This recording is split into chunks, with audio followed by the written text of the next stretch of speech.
The low pressure area located east of Eastern Visayas developed into Tropical Depression Wilma. For the latest, Pag-asa weather specialist Charmaine Varilla is now joining us.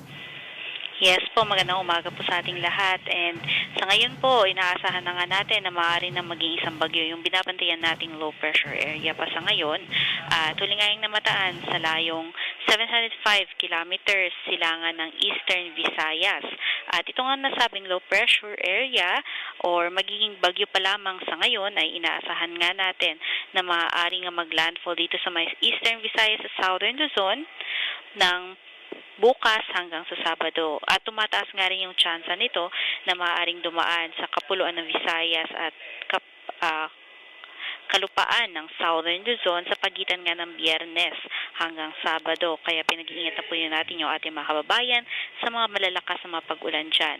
At kasalukuyan pa nga rin pong nakaka-apekto ang Northeast Monsoon o hangin-amihan sa may Northern at Central Luzon. At nga ngayon yung nagdadala ng mga makulimlim na panahon na may mga pag-ulan sa may Cagayan Valley, Car, Aurora at Quezon. Samantalang dito naman sa Catanduanes, Albay, Sorsogon, Northern Samar, Eastern Samar at Samar, asahan din ang maulap na kalangitan at mga kalat-kalat na mga pagulan at pulong-pulong mga pagkidlat at pagkulog dahil sa epekto ng shear line.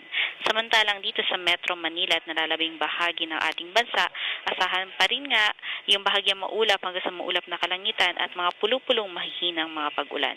At yan ang latest natin mula dito sa Pag-asa Weather Forecasting Center, Charmaine Varilla, nag-uulat.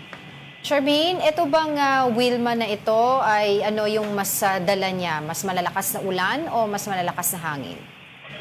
Sa nakikita po natin, no, ay mas babantayan yung mga paulan nito kasi kung sakali man po na kakabit yung shear line dito, for sure po malalakas na mga pag-ulan sa silangang bahagi nga po ng Central Luzon and Southern Luzon yung aasahan. Kaya ngayon pa lamang po ay nag-i-issue na rin tayo ng mga weather advisory na kung saan makikita na nga natin yung mga areas na merong mga malalakas na mga pag-ulan.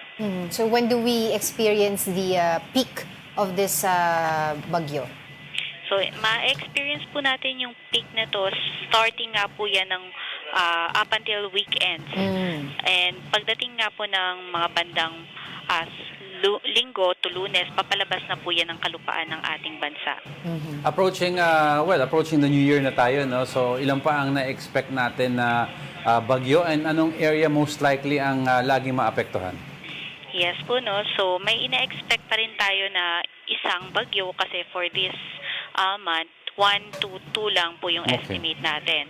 And kung titingnan din po natin yung ating kung titingnan natin yung track nga nung parang climatology ng mga bagyo pag ganitong buwan, more on dito talaga sa mas mababa Southern Luzon, Visayas, and northern parts ng Mindanao talaga yung nakikita nating mga possibly na may mataas na chance na daanan. Dahil nga po yan sa pagbugso na ng Northeast Monsoon ngayong buwan at sa susunod pa na 2 buwan, expect na po natin na mas mababa yung track ng bagyo. Charmaine, medyo lumalamig na ngayon, no? So ano yung peak temperature na nararamdaman natin dahil sa amihan? Sa ngayon po, nakaka-record na tayo ng mga mabababang temperature dito, especially nga dito sa may Cagayan. However, ay hindi pa dito sa may Central Luzon, ay hindi pa ito yung peak po ng ating amihan, no? Kasi nakikita, usually ang peak po talaga nan by February o mga ganong months po. So, sa ngayon, maglalaro lang po yung temperature natin. Sa ngayon, umaabot na po ito ng 24, 31, maaaring bumaba ng 23, mga ganon po. Alright, maraming salamat sa iyong oras. Pag-asa Weather Specialist, Charmaine Varilla.